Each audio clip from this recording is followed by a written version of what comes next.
সরকার আওয়ামী লীগের সাথে আপোষ করেছে।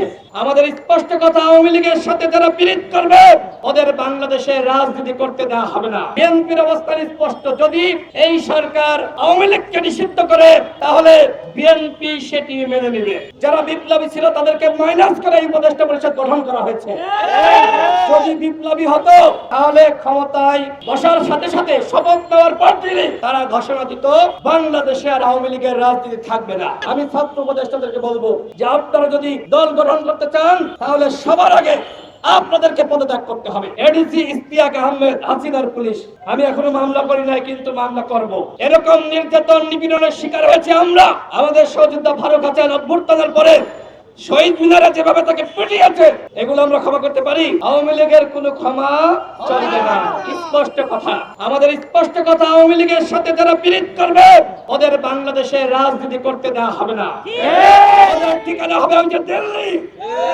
তোমরা যারা আওয়ামী লীগের সাথে পীড়িত করতে চাও তোমরা ভারতে চলে যাও শেখ হাসিনার কাছে। সরকারকে বলবো, আপনারা বলছেন বিএনপি আওয়ামী লীগের রাজনীতি নিষিদ্ধ করতে চায় না, এজন্য আমরাও চাই না। বিএনপির মহাসচিবের বক্তব্য সমকালে প্রকাশিত হয়েছে। তিনি বলেছেন যে বিএনপি আওয়ামী লীগের রাজনীতি নিষিদ্ধ হোক এটি চায় না। এই বক্তব্য সত্য নয়। বিএনপির অবস্থান স্পষ্ট, যদি এই সরকার আওয়ামী লীগকে নিষিদ্ধ করে তাহলে বিএনপি সেটি মেনে নেবে। শিয়া বাটার ও ভিটামিন ই সমৃদ্ধ lily glam beauty soap. Lily, always beautiful. সরকারকে বলবো, আপনারা নতুন আইন তৈরি করুন। ইতিমধ্যে আন্তর্জাতিক অপরাধ ট্রাইব্যুনাল তারা একটি খসড়া প্রস্তাবনা দিয়েছিল যে দল হিসেবে আওয়ামী লীগের বিচার করা যাবে। এরপরে দেখলাম যে আন্তর্জাতিক চাপে নাকি কোন চাপে আমরা জানি না, আমরা দেখলাম যে সেই লাইনটা তারা বাদ দিয়ে দিয়েছেন, এখন আর সংগঠনের বিচার করা যাবে না। তার মানে কি? তার মানে এই সরকার আওয়ামী লীগের সাথে আপোষ করেছে, ঘোষণা দিয়ে কর্মসূচি পালন করছে। আর এই স্বরাষ্ট্র উপদেষ্টা সে কি করছে? কেন পুলিশ বাহিনীকে, র্যাবকে, সেনাবাহিনীকে মাঠে থাকার আহ্বান জানায় না? কেন তিরণী অভিযান চালিয়ে কেন আওয়ামী লীগকে গ্রেফতার করছে না? তোমরা বড় বড় উপদেষ্টা হয়েছে, তোমরা তো বিপ্লবী না।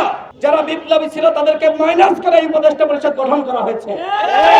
যদি বিপ্লবী হতো তাহলে ক্ষমতায় বসার সাথে সাথে শপথ নেওয়ার পর দিনই তারা ঘোষণা দিত বাংলাদেশে আর আওয়ামী লীগের রাজনীতি থাকবে না। তারা এখন দাবি করছে যে এই উপদেষ্টা পরিষদ আমরা গঠন করে নাই, কিন্তু ডক্টর ইউনূস কিন্তু বলে দিয়েছে, তিনি রাজ সাক্ষী। তিনি বলেছেন যে ছাত্ররা আমাকে প্রস্তাব দিয়েছে, তারা আমার হাতে একটি কাগজ, একটি লিস্ট ধরিয়ে দিয়েছিল, আমি সেখান থেকে দু একজনকে বাদ দিয়েছি, সংযোজন বিযোজন করেছি। এটা ছাত্রদের উপদেষ্টা পরিষদ। ছাত্ররা এখন বলছে যে এই উপদেষ্টা পরিষদ আমাদের না। তাহলে কাদের এই উপদেষ্টা পরিষদ? তুমি গণ অধিকার পরিষদের মতামত পরামর্শ ছাড়াই এই সরকার গঠন করেছ। বিএনপির মতামত নাই, জামাতের মতামত নাই, কোন দলের মতামত নাই। ছাত্ররা ডক্টর ইউনূসকে বসিয়েছে। এই কারণে এখন ছাত্ররা একটি নতুন দল গঠন করবে, একটি কিংস পার্টি গঠন করবে উপদেষ্টাদের সহযোগিতায়।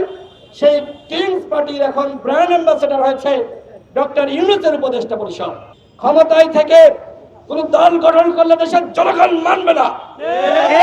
আমি ছাত্র উপদেষ্টাদেরকে বলবো যে আপনারা যদি দল গঠন করতে চান তাহলে সবার আগে আপনাদেরকে পদত্যাগ করতে হবে। কিংস পার্টির ভবিষ্যৎ কিন্তু ভালো না। আপনারা ভালো করেন, আমরা চাই। আপনারা দল গঠন করেন, আমরা চাই, তবে পদত্যাগ করে দল গঠন করতে হবে। আমি ডক্টর ইউনূসকে বলবো, আপনি সবার, সকল দলের, সকল মতের, আপনি কোন গোষ্ঠী বা ব্যক্তি বিশেষের না। সুতরাং একপাক্ষিক আচরণ করলে আপনার অবস্থা হবে ফখরুদ্দিন মইনুদ্দিনের মতো। অযোগ্য ব্যক্তিদের মাধ্যমে উপদেষ্টা পরিষদ গঠিত হয়েছে। এই উপদেষ্টা পরিষদ 6 মাসে ফাংশন করে নাই।